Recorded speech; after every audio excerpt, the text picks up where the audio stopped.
गरजेचं आहे. दुर्दैवानं विधानसभेच्या निवडणुकीत आम्ही कुठेतरी कमी पडलो.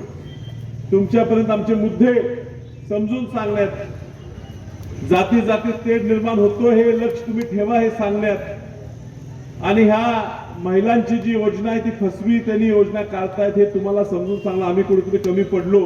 पण ह्या ठिकाणी विरोधी पक्षाचे आमदार निवडून आले आणि ह्या आमदारांनी जत मतदारसंघाचं नाव चांगलं करायचं ऐवजी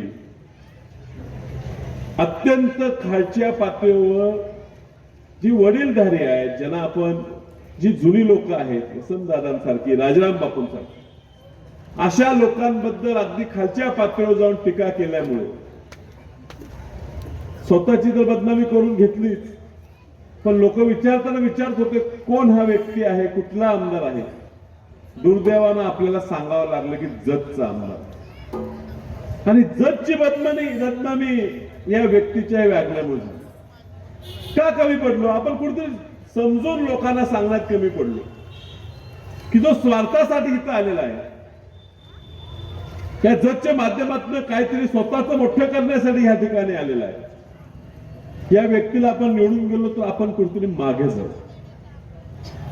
बस झालं त्यात काय, आता आपण बदल करू शकत नाही. जनतेचा निर्णय आहे. महिलांपर्यंत